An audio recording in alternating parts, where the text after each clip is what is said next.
আমি এখন এমন একটা দ্বীপে আছি যেখানে শুধু সাপেদের রাজত্ব, কিন্তু আমি এর থেকেও ভয়ঙ্কর জায়গায় যাব, যেমন বরফে ঢাকা একটা খাড়া পাহাড়ে উঠবো। আমি পড়ে যাবো, আমাকে নামাও নামাও। এমন একটা রাস্তায় গাড়ি চালাবো যেখানে প্রচুর মানুষ মারা গেছে। আমরা মৃত্যু থেকে আর 7 ইঞ্চি দূরে আছি। ভয়ঙ্কর শার্কদের সাথে কেজ ছাড়াই সুইমিং করব এবং আরো অনেক কিছু। আর শুরু করব এই কেজ থেকে, একটা আফ্রিকান সাফারির মাঝখানে যেখানে অনেক সিংহ, চিতা, হিপো এবং আরো অনেক প্রজাতি যেগুলো আমাদেরকে মেরে দিতে পারে। আমরা এটা কেন করছি? কারণ আমরা পৃথিবীর সবথেকে ভয়ানক 5টা জায়গায় যাব। আমি একটা সিংহ দেখতে পেয়েছি। ও মাই গড, এটা আমরা কেন করছি? আর যাতে সিংহরা আমাদের কাছাকাছি আসে তাই আমি অনেক মাংস এনেছি। এবং কেজের চারপাশেও ঝুলিয়ে দেব। ভাই আমরা বেঁচে ফিরবো তো? কিন্তু আসলে যে কারণে এই জায়গাটা বেশি ভয়ঙ্কর সেটা হলো সূর্য ডুবে যাবার পরে আমরা দেখতে পাই না, কিন্তু ওরা দেখতে পায়। জিমি, ওদিকে দুটো সিংহ রয়েছে। এই শব্দটা তো কণ্ঠারের মতো লাগছে। না, এটা বিশাল ভাই। সবকিছু রাতে বেরোয় কেন? ভাই, আমাদের সিংহটা পুরো ঘিরে ধরেছে। আমাদের থেকে মাত্র 20 ফুট দূরে রয়েছে ওরা। ও মাই গড, আমাদের দিকেই তাকিয়ে রয়েছে। ও, এদিকেই আসছে। আমার খুব ভয় লাগছে। ও না না, ও আমাদের দিকে আসছে।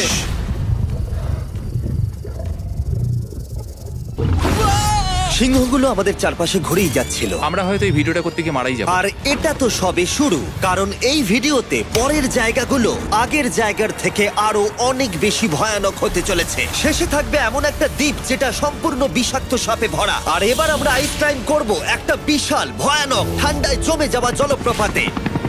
সবাই তৈরি হয়ে নাও, এবার একটা দারুণ অভিজ্ঞতা হবে। এই হেলিকপ্টারটা এখন ফিরে যাচ্ছে। আমরা পাহাড়ের মাঝখানে রয়েছি। আমরা এখানে কি করব? পরে দেখা হচ্ছে। এখন আমরা আইস ক্লাইম্ব করার জন্য তৈরি, আর এখান থেকে ফিরে আসার কোনো উপায় নেই। এই দুটোর মধ্যে যে কোনো একটা পথ দিয়ে এই বিশাল খাড়া পাহাড়ে উঠতে হবে এই ব্লেডেড বুটস আর এই আইস পিক্সের সাহায্যে। আমার জীবনে করা এটা সবথেকে ভয়ানক জিনিস। আমার জন্য প্রার্থনা করো। জিমি, তুমি চাও আমরা এই পাহাড়টা চড়ে ওপরে উঠি? হ্যাঁ, এটা অসম্ভব। সত্যি কথা বলতে আমার মনেই হচ্ছিল না এটা আমরা করতে পারবো। তারপর নোলানের সাথে যা হলো তাতে আমরা আরো বেশি ভয় পেয়ে গেলাম। আমি পারবো না বন্ধুরা, একটু দাঁড়াও। আমি বেরিয়ে যাচ্ছি, আমি পারবো তুমি না। হাল ছাড়তে পারো না। না, আমি পারবো না। আমার বিশ্বাসই হচ্ছে না নোলান এটা করবে। সত্যি ভাবিনি। নোলান কুইট করলো। আমরা কিন্তু আমার পা, আমি গ্রিপ পাচ্ছি না। ও ও ও ও, আরে তুমি পড়ে যাচ্ছিলে? ও মাই গড, আমি টপটা দেখতে পাচ্ছি জিমি। এটা আমার করা সবথেকে ভয়ানক জিনিস। আহ! এটা আমি পারবোই। আমাকে ওপরে উঠতেই হবে। দেখাও এটা কতটা খাড়া। প্রায় এসেই গেছি, হাল ছাড়লে হবে না। আর 10% বাকি। আমি এখন কাঁদতেও পারছি না, যদিও এসব করা আমার একেবারেই উচিত নয়। তুমি প্রায় এসেই গেছো জিমি। তবু আমি কোনো মতে এই জলপ্রপাতের উপরে উঠতে পারলাম। আমরা পেরেছি ভাই। আমরা পেরেছি। আহ, কিন্তু আমার মনে হয় নোলান একদম ঠিক করেছে। কিন্তু এবার আমরা দেখবো নোলান লিস্টের 3rd প্লেসে গিয়ে কি করে, যেটা অবস্থিত বলিভিয়ায়। সেখানকার ডেথ রোডে আমরা ড্রাইভ করব। আর এখন আমরা রয়েছি পৃথিবীর সবথেকে বিপজ্জনক রাস্তায়। এই জায়গাটা যে কোনো স্কাই স্ক্রিপারের থেকে অনেক বড়। আমি বুঝতে পারছি না আমরা কেন এখানে এলাম। মিথ্যে বলছি না, এই রাস্তায় অনেকজন মারা যাওয়ার কারণে এই রাস্তাটা এক যুগ আগেই বন্ধ করে দেওয়া হয়েছিল। এই রাস্তায় গড়ে প্রতি বছর 300 জন মারা যেত, কিন্তু আমাদের কাছে গভর্নমেন্ট পারমিশন রয়েছে, তাই আমরা এই রাস্তা দিয়ে যেতে পারি। পারমিশন না পেলে খুব ভালো হতো। চিন্তা করো না, কিচ্ছু হবে না, না। আমার তো চিন্তা হচ্ছে। এবার বুঝতে পারছি কেন ডেথ রোড বলে। কিন্তু তুমি এমন চালাচ্ছ জানো এটা খুব সাধারণ রোড। ও। দেখো, তোমার জীবন আমার হাতে রয়েছে, তাই তুমি এরকম না, তোমার জীবন আমার হাতে রয়েছে। দেখো স্টিয়ারিংটা মনে হচ্ছে কেঁপে উঠলো। থেকে হাত ছড়িও না। আমরা এখন মৃত্যু থেকে মাত্র 7 ইঞ্চি দূরে আছি। আমরা খাদের খুব কাছে রয়েছি। সাবধানে সাবধানে সাবধানে। বলছো, ও নাকি মাই flash গড, করছে? আমার লাইফ ফ্ল্যাশ করছে, ফ্ল্যাশ করেই যাচ্ছে আচ্ছা, বারবার। আর যদি তোমরা ভাবো এটাই সব থেকে বিপজ্জনক, তাহলে বলে রাখি আমাদের রাস্তায় আরো 3টে বিপজ্জনক স্পট বাকি আছে। রাস্তা আস্তে আস্তে আরো সরু হয়ে যাচ্ছে। এই জায়গাটা কিন্তু খুব সাবধানে চালিও। Oh my God! দেখো, ওই জায়গাটা টায়ার কিন্তু মাটিতে থাকবে না, দেখতে পাচ্ছো? হ্যাঁ, সেটা আমি দেখতে পাচ্ছি। ও মাই গড, দেখো খাদটা Oh, কতটা দাঁড়াও। গভীর। নোলান, তুমি কি একটু গাইড করতে পারবে? অবশ্যই, গাড়ি থেকে নামতে পারলে খুবই খুশি হব। ও, দেখো পড়ে যেও না ভাই। এটা কি? একবার দেখো খাতটা কতটা গভীর। সত্যি অনেক গভীর। এখান থেকে একটা ওয়াটার হ্যাঁ, এখান থেকে আমাকে বার করো। ঠিক আছে। এটা তো পাগলামো ভাই। আমাদের গাড়িটা খাদের একেবারে কিনারায়। গাড়ির চাকা এই গভীর খাদের একদম পাশ দিয়ে যাচ্ছে। এটা পাগলামো। সাবধানে, এই জায়গাটা ঢালু রয়েছে আর খুব স্লিপও আছে। এগিয়ে এসো। নোলান, তুমি একেবারেই ডিরেকশন দিতে পারো না। আসলে আমি এখন চেষ্টা করছি গাড়ি থেকে বাইরে থাকার। অত ভালো ডিরেকশন আমি দিতে পারি না। তুমি ভিতরে ঢুকে পারো, কিচ্ছু পারছো না তুমি। ঠিক আছে। তাড়াতাড়ি বসো, এবার আমি স্পিড তুলবো। নোলান, তুমি কি জানো এই রাইডে কি করলে বেশি মজা হবে? কি? আমাদের brand new festival screamy peanut butter cup খেলে। ও, আমি ভাবলাম তুমি বলবে গাড়ি আসতে চালালে। না, ও মাই ফগ গড। অনেকটাই বেড়ে যাচ্ছে, সামনে ঠিকঠাক দেখা যাচ্ছে না। রাস্তার বেশ কিছু অংশ একেবারেই সাধারণ, কিন্তু বলিভিয়াতে ওয়েদার খুব তাড়াতাড়ি চেঞ্জ হবার কারণে হঠাৎ প্রচুর কুয়াশা মৃত্যুদূত হিসেবে সামনে চলে আসে। আরে দাঁড়াও দাঁড়াও দাঁড়াও দাঁড়াও দাঁড়াও দাঁড়াও, আমরা ধারে চলে এসেছি। আমি ভালো করেছি তো? না, আর একটু হলে কিন্তু আমরা পড়ে যেতাম। খাদের খুব কাছে আছি। ঠিক আছে, তাহলে এদিক দিয়ে বের করি। ঠিক আছে, একটু দূর দিয়ে চলো। হ্যাঁ আরে, ঠিক আছে। ওটা কিসের আওয়াজ হচ্ছে? আমরা অনেক কাছ দিয়ে যাচ্ছি। আমি ভাবলাম সবকিছু একসাথে মিক্স করি আর বের করি আমাদের নিজেদের ফেস্টিভ্যাল কাপ। এই কাপের সব থেকে ভালো জিনিস হলো আমরা পিনাট বাটার জার থেকে সরাসরি বের করে ইউজ করি। দেখো কতটা জ্যাব আছে, এটা দারুণ খেতে। এছাড়াও এর মধ্যে আমরা ফেস্টিভ্যালস চকলেট দিয়েছি। তোমরা হয়তো জানো না, ফেস্টিভ্যালস এর কৃষকদের আমরা যথেষ্ট পারিশ্রমিক দিই। আমরা ফেয়ার ট্রেড সার্টিফাইড বিন ব্যবহার করি। আমরা একেবারেই শিশু শ্রমিক সমর্থন করি না। ও মাই গড, এই তিনটে জিনিসই কোনো আমেরিকান চকলেট কোম্পানি করে না। নোলান, হ্যাঁ এক যুগ তো কেটে গেছে, দেখে নাও ব্রিজটা ঠিকঠাক আছে কিনা। ঠিক আছে। আমি শিওর হতে চাই যে এটা ভেঙে পড়বে কিনা, কারণ আমি মরতে চাই না। নোলান, ব্রিজটা পরীক্ষা করো, সব ঠিক আছে? হ্যাঁ ঠিক আছে। বিগ চকলেট তাদের কৃষকদের মজুরি কম দেয় আর শিশুদের দিয়ে কাজ করায়। শুধুমাত্র পশ্চিম আফ্রিকাতেই লক্ষ লক্ষ শিশু শ্রমিক রয়েছে যারা কোকো ফার্মে কাজ করে। তাই তোমাদের এটা খাওয়া উচিত শুধুমাত্র স্বাদে দারুণ বলেই নয়, বরং চকলেট ইন্ডাস্ট্রিকে একটা বার্তা দেওয়ার জন্য। তোমাদের কৃষকদের যথেষ্ট পারিশ্রমিক দাও আর শিশু শ্রমিক প্রতিকার করো। এটা তো পাগলামো ভাই। আমরা ডেথ রোড সার্ভাইভ করলাম। এখন অবধি আমরা সার্ভাইভ করেছি, কিন্তু পরের বোনাস প্লেসে কার্ল আর নোলান শার্কে ঘেরা সমুদ্রের একেবারে মাঝখানে যাবে। আর কিছু কারণবশত জলে কেজের মধ্যে থাকবো না। হ্যাঁ, ইউজুয়ালি আমরা এটাই ব্যবহার করি, কিন্তু এবারে আর করব না। এখানকার শার্কগুলো অতর্কিতে আক্রমণের জন্য বিখ্যাত, আর এটাই এই জায়গাটাকে ইউএস এর সব থেকে বিপজ্জনক করে তুলেছে। বিশ্বাসই হচ্ছে না আমরা এটা করতে চলেছি। ও মাই গড, এগুলো তো অনেক বড় শার্ক। ও মাই গড। ভাই, আমরা এটা কেজ ছাড়া কেন করছি? ভাই, তোমার পেছনে পেছনে। ও মাই গড, এটা অনেক বড়। নোলান, এক্ষুনি ভাই, নামো। আমার ইচ্ছা করছে না, আমি যেতে চাই না। সত্যি আমি মরতে চাই না ভাই, মরতে চাই না। ও মাই গড, এটা তো অনেক বড়। ঠিক আছে ঠিক আছে ভাই, এই শার্কগুলো তো দ্বিগুণ বড়। আমি আর যাচ্ছি না, হয়ে গেছে। কিন্তু দ্বিতীয় বিপজ্জনক জায়গার কাছে এটা কিছুই নয়, যেটা অবস্থিত অ্যামাজন রেন ফরেস্টের একেবারে মাঝখানে। এখানকার সৌন্দর্য দেখে বোঝা যাবে না জায়গাটা কতটা বিপজ্জনক, কারণ কিছু মুহূর্তের মধ্যেই এই জায়গাটা এরকম থেকে এরকম হয়ে যেতে পারে। একটু ঝড় বৃষ্টি হলেই এখানে জলস্রোত নেমে আসে এবং গোটা এলাকা ভাসিয়ে দেয়। আর আজকে আমরা দেখব গোকটা ক্যাটারাক্ট ওয়াটারফল, যেখানে জলস্রোত নেমে আসছে 1000 ফুট ওপর থেকে নিচে জলাশয়ের মধ্যে। আর এই মেঘলা দিনে আমার সাথে এসেছে এই যে এরা। এ হলো হেজ, 70 দিন জঙ্গলে কাটিয়েছিল। এ হলো বেলি, যে কিউবে 100 দিন কাটিয়েছিল। আমরা এখন অনেক ভয়ঙ্কর জিনিস করতে চলেছি, যেখানে মৃত্যুর সম্ভাবনাও আছে।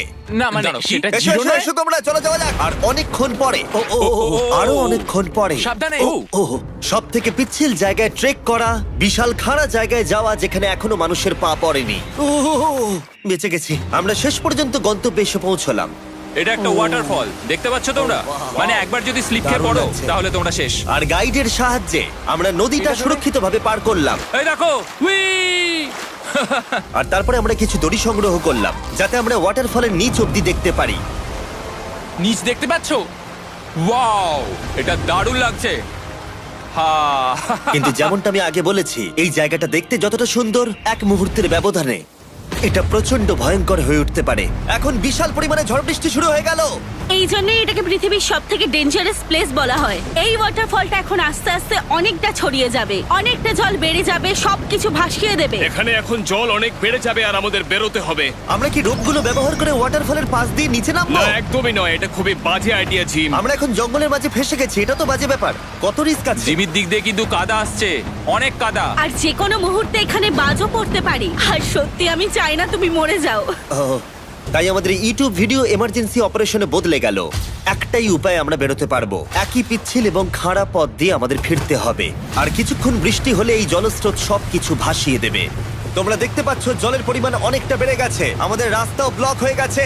আমাদের এই দড়ির সাহায্যে বেরোতে হবে, অনেকটা সময় লাগছে। তোমাদের মনে আছে যখন আমি এই নদীটা পার করছিলাম আর হাসছিলাম? হুই! এখন আর একদম হাসি পাচ্ছে না। আমার সত্যি খুব ভয় করছে, যদি আমি পড়ে যাই। এই যে সেই ওয়াটারফল যেখানে আমি তলিয়ে যাব।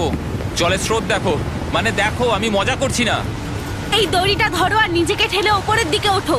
আমাকে মরতে দিও না। আর অনেকক্ষণ পরে জল আর কাদার বন্যায় ট্রেকিং করে আমরা এই পাহাড় থেকে প্রাণে বেঁচে ফিরলাম। এখন আমরা পৃথিবীর সব থেকে মারাত্মক জায়গায় যেতে চলেছি। আমাদের লিস্টে পৃথিবীর ভয়ঙ্করতম জায়গার মধ্যে 1 নম্বর। আর এই ভিডিওটা সব থেকে ভালোভাবে শেষ করার জন্য আমরা এসেছি পৃথিবীর সব থেকে বিপজ্জনক আইল্যান্ডে। কেন এমন আইল্যান্ডে আছি যেখানে কিলিং মেশিন ভর্তি? মনে হয় আমরা মরবো। Bye bye. এখন থেকে অফিসিয়ালি আমরা কাল অবধি আছি। এটা সত্যি, আমরা পৃথিবীর সব থেকে বিপজ্জনক আইল্যান্ডে সারা রাত কাটাবো। আর আমাদের প্রতি পদক্ষেপে থাকবে অজস্র সাপ। শুধুমাত্র স্পেশালাইজড পোশাক আমাদের বাঁচাবে এই সমস্ত ভয়াবহ বিষধর সাপের হাত থেকে। যে কোনো জায়গায় সাপ থাকতে পারে, তাই না? হ্যাঁ, জিমি, কি হবে যদি কোনো সাপ আমাদেরকে কামড়ে দেয়? বেসিক্যালি যেই বিষ তোমাদের রক্তে এসে মিশবে, তোমাদের স্কিনের কালার চেঞ্জ হয়ে যাবে আর 1 ঘন্টার মধ্যে তোমরা মারা যাবে। এটা খুবই ভয়ের বিষয় যে আমি যে কোনো সেকেন্ডে মরে যেতে পারি। এটা পাগলামো ভাই। গোটা আইল্যান্ডটা কিলিং মেশিন দিয়ে ভর্তি। এটা কিন্তু দারুণ ব্যাপার।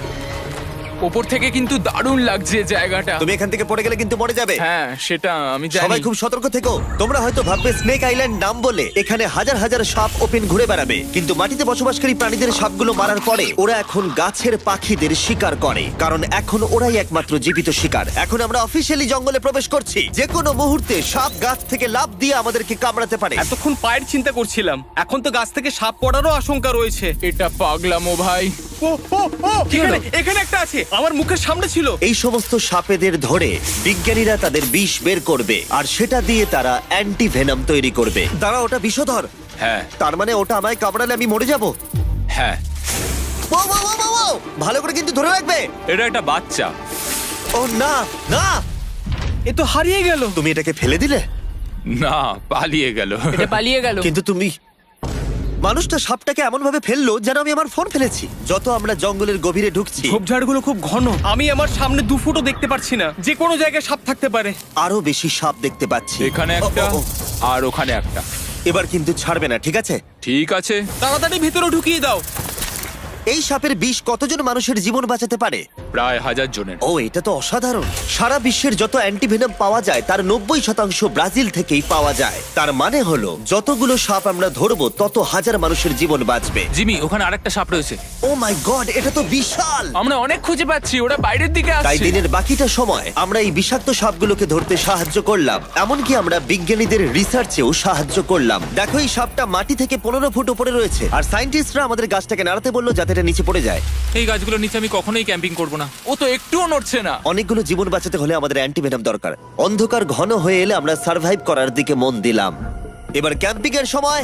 ক্যাম্প সেটআপ হয়ে গেল, যদিও আমি সত্যিই জানি না এই ক্যাম্পগুলো স্নেক প্রুফ কিনা। আমরা এখন ঘুমোবো সাপেদের মাঝে, একটু ভয় লাগছে। এখন আমরা ঘুমোবো আর আশা করব আমাদের টেন্টে কোনো সাপ ঢুকে পড়বে না। খুবই ভয় লাগছে। আমি বাড়িতে গিয়ে শান্তিতে ঘুমোতে চাই। তাই আমাদের মনে একটাই চিন্তা ঘুরপাক খাচ্ছিল, যত তাড়াতাড়ি সম্ভব এখান থেকে বেরোতে হবে। আমি শুধু বাড়ি যেতে চাই। একটা বিশাল আইস মাউন্টেনে ওঠা থেকে শুরু করে এমন রাস্তায় ড্রাইভ করা যেখান থেকে 1000 ফুট নিচে পড়ে যাবার সম্ভাবনা আছে, শার্কে ঘেরা সমুদ্রের মাঝে সাঁতার কাটা কোনো কেদ ছাড়াই, এবং সবার শেষে আমরা স্নেক আইল্যান্ড সার্ভাইভ করেছি এবং কেউ মরেনি। দেখার জন্য ধন্যবাদ। তোমরা আমার brand new festival creamy peanut butter cup খেও এই রিটেলার গুলোতে পাওয়া যাচ্ছে। আমি চকলেট